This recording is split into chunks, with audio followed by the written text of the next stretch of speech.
Cette émission est une production de la télévision régionale des Moulins. Avec la collaboration de la Chambre de commerce et d'industrie Les Moulins, le CFP des Moulins, le CFP des Riverains et le SAE, fiers partenaires de Fibre E.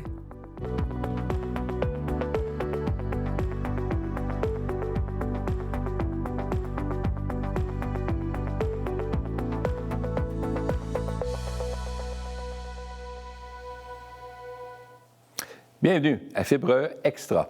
Lorsqu'on se lance en entreprise, il est primordial de s'assurer, une étape qui peut sembler complexe pour un nouvel entrepreneur, et c'est pour cela qu'il est important de bien s'entourer afin d'obtenir une couverture qui est adaptée aux éventuels litiges et accidents. Et pour en parler avec nous, on reçoit aujourd'hui Josée Lamotte, qui est directrice de compte aux solutions spécialisées chez La Turquoise. Josée, bienvenue à Fibre E Extra. Un plaisir, Pierre. Un plaisir sérieux là, de te recevoir aujourd'hui. Dis-moi, La Turquoise. Turquoise, c'est un cabinet d'assurance en soi? Oui, effectivement, on est un cabinet. Donc, on est courtier. On transige avec plusieurs assureurs pour trouver, bien entendu, des solutions pour nos clients d'entreprise et même aux particuliers, là. Donc, les fameuses assurances voiture, les assurances de la maison et tout ça qu'on voit habituellement, c'est ce que vous faites en général? Oui, pour la plupart du temps. Moi, bien entendu, là, c'est les entreprises, mais oui, on a un secteur au niveau des lignes personnelles qui peut venir répondre à ces besoins-là aussi. OK. Quand on a créé Fibre E, on voulait faire découvrir la fibre entrepreneuriale chez les gens. Fibre E Extra a pour but d'emmener des outils pour mieux outiller nos entrepreneurs en devenir, mais les entrepreneurs aussi qui existent déjà sur le marché. Et on trouvait important de parler d'assurance parce que des fois, on a tendance à vouloir assurer le matériel, assurer vraiment le contenu, nos biens et tout, parce que c'est ce qu'on croit qui est nécessaire. En entreprise, il existe la responsabilité civile. Selon toi, c'est quoi la responsabilité civile? Qu'est-ce qu'on entend par responsabilité civile quand on est un entrepreneur? Oui, en fait, c'est la portion qui est très, très importante au niveau des activités de la compagnie. Elle vient, dans le fond, elle agit en tant que filet de sécurité, si on veut, pour les activités, peu importe ce que ça peut être. Là, ça peut être un commerce pignon sur rue, on peut avoir un entrepreneur, un carreleur. Ça s'applique à tous les nouveaux. Elle, dans le fond, elle va intervenir du moment où ce que l'entreprise peut... Dans le cadre des activités, des fois, on peut recevoir, malheureusement, on ne le souhaite jamais, mais on peut recevoir des avis juridiques qui nous mettent en cause pour avoir causé des dommages à un tiers. Ça peut être des dommages corporels, des dommages aussi matériels qu'on peut être... Fait que j'achète un bien, mais c'est pas vraiment ce qu'on m'avait dit qu'on me livrerait?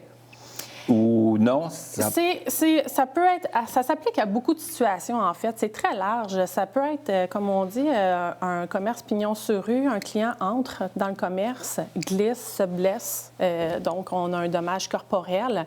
On en est malheureusement responsable parce que le tiers est dans notre local.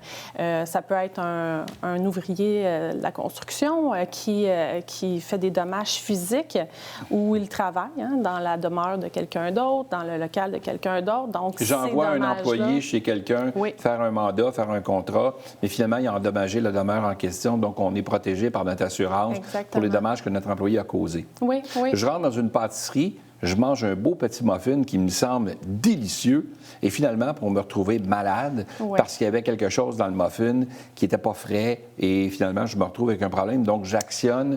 Je prends une mise en demeure contre l'entreprise. L'entreprise est protégée pour ça. Bien, en fait, il faut savoir que dans tous les contrats d'assurance, il y a des limitations puis des exclusions. Donc, c'est très, très important, justement, de faire affaire avec votre courtier qui vous explique qu'est-ce qui en retourne. Mais oui, ça pourrait être un exemple de où est-ce que la responsabilité civile Est-ce que c'est nous qui choisissons les exclusions par rapport au prix? J'imagine qu'il y a un coût rattaché à toutes les protections qu'on ajoute dans notre contrat. Est-ce que c'est nous ou c'est l'assureur qui dit, sais-tu quoi?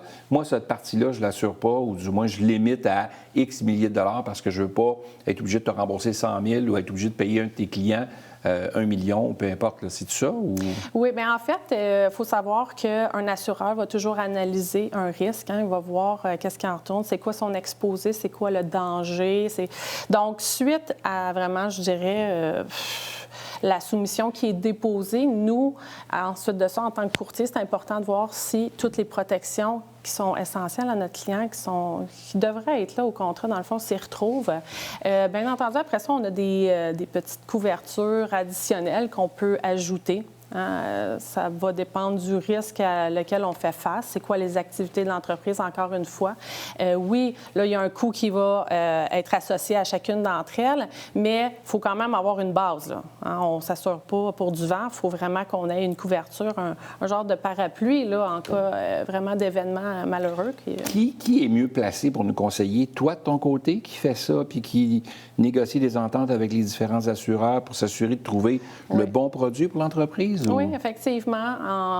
En tant que courtier d'assurance, c'est ça notre mandat. On travaille pour le client. C'est à nous, en discutant, voir c'est quoi les besoins qu'on a, qu'est-ce qu'il faut venir couvrir, parce qu'on ne veut pas laisser de brèche en cas d'événements comme une mise en demeure ou peu importe, là, un dommage X causant un tiers. Donc oui, c'est à nous de vraiment évaluer les besoins du client, se tourner vers nos assureurs. On en a plusieurs quand même. Puis ensuite de ça, là, tout le monde travaille ensemble à essayer de faire en sorte que ce soit le mieux pour le client là, à ce moment-là. L'entreprise qui dit, écoute, ça fait pas assez longtemps que je suis en affaires. Ça fait à peine 8 mois, 6 mois que je suis en affaires. Je vais attendre d'avoir un chiffre d'affaires intéressant. Puis quand je serai rendu dans 4, 5, 6 ans, je me prendrai une assurance. Une décision pas trop risquée.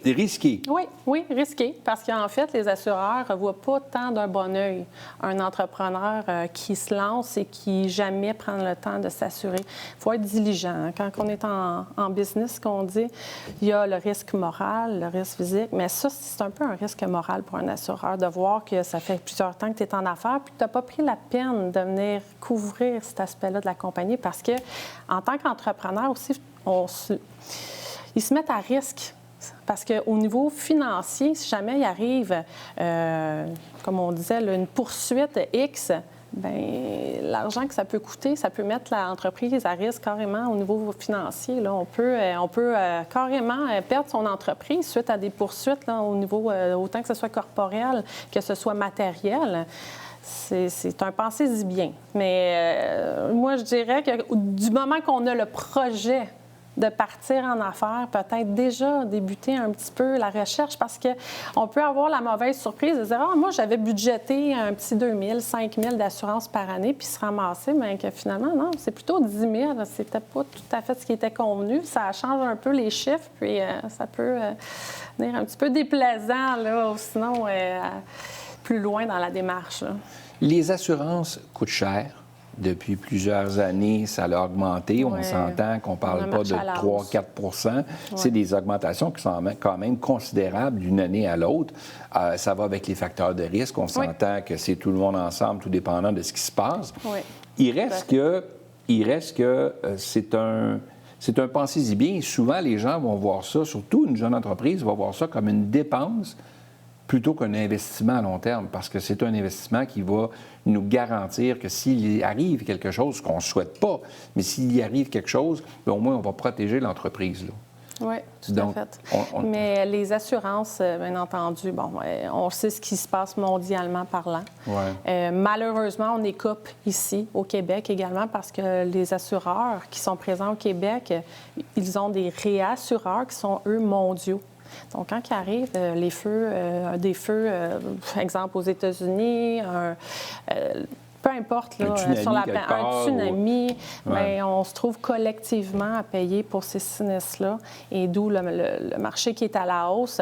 C'est sûr qu'il y a des années qui sont plus difficiles que d'autres. On ne se le cachera pas. Là. Il y a des années qui sont un peu plus dures au niveau de l'indexation. On parlait de biens. Vous avez une bâtisse.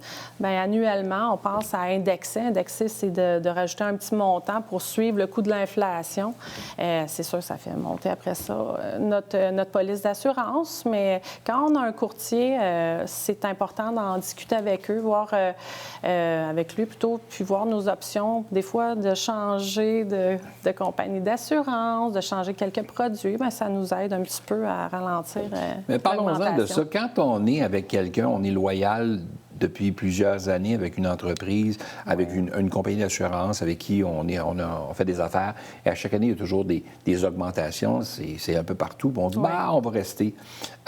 Est-ce que c'est comme une cote de crédit qui fait qu'à un moment donné, si tu t'amuses à changer d'assureur à chaque année parce que tu ne fais que magasiner les prix, est-ce que ça a une incidence au niveau de l'assureur qui prend en charge ton... Non, pas réellement. Non? Non. Donc, on peut magasiner à chaque année, on peut se promener, on peut... Puis il n'y a pas d'incidence pour l'entreprise de faire ça, là? Non, pas d'incidence en tant que telle. L'incidence va vraiment être plutôt ce qu'on appelle l'expérience de sinistre. Bon, qu'est-ce qui s'est passé dans les dernières années? Est-ce qu'on a eu des événements, justement, des poursuites, des dommages? Ça va venir... affecter, si on veut, le dossier. Mais changer d'assureur en tant que tel, non. Il faut, comment dire, faire la part des choses. Là, en tant que courtier, il faut regarder le risque. Puis ça change énormément avec les années. Le marché change dans le sens qu'un assureur peut décider que du jour au lendemain, il assurait des plombiers. Là, il n'en fait plus. Là, ça a coûté trop cher, les plombiers. Il y a eu trop de réclamations cette année, j'en fais plus.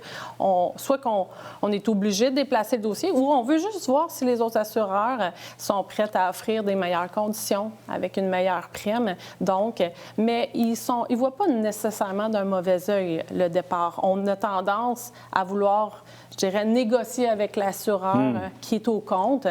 D'abord, avant même de dire on quitte et on va vers un autre assureur. Donc, il y a un travail qui se fait annuellement de mise à jour avec le client, puis aussi de discussion avec les assureurs.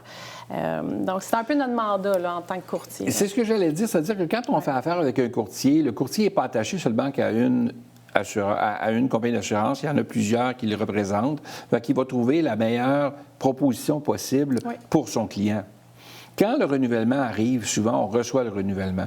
Est-ce que le courtier prend la peine d'appeler son client à chaque fois pour dire « OK, là, je t'ai envoyé ton renouvellement, voici ce que je t'ai trouvé de meilleur » ou il envoie simplement le renouvellement automatique de la compagnie avec qui il est actuellement. Et si le client, lui, par manque de temps, les entreprises sont souvent très occupées, les entrepreneurs sont débordés, il n'a pas eu le temps de regarder, le renouvellement est arrivé, finalement, c'est pour se rendre compte que « Hey, j'ai vu que mon renouvellement est arrivé, mais finalement, c'est bien trop cher. » Bien, tu aurais dû me le dire, j'aurais pu magasiner pour toi. Ça arrive, ça? Bien, oui et non. Je veux dire, on a des renouvellements qui peuvent partir automatiquement, mais nous, on prône... Ça, je dis toujours, c'est dans le meilleur des mondes, de contacter absolument chacun des clients avant renouvellement parce qu'on a le devoir de mettre à jour aussi ce dossier-là. Ça ne veut pas dire que ton client, que la première année, il se part en affaires, il dit « Moi, je vais en faire environ 100 000, 200 000 ». Mais ça peut changer d'une année à l'autre. De route, il peut avoir plus d'employés, il peut avoir d'autres choses à vérifier. Des employés. Là, on se rend compte que la couverture n'est plus adéquate. Non, c'est ça. C'est notre devoir. Donc, l'important, c'est que quand on reçoit ce renouvellement-là, si on n'a pas eu l'appel de notre courtier, on prend contact avec lui, mais normalement, le courtier devrait prendre contact avec nous pour mettre à jour les choses. Oui, tout à fait. Mais c'est aussi dans la cour des clients, s'il arrive quelque chose quand même d'assez important en cours de terme, de nous appeler pour vraiment prendre conseil. Là. Josée, merci de ta visite aujourd'hui. C'est un plaisir, Pierre. À très bientôt. Merci.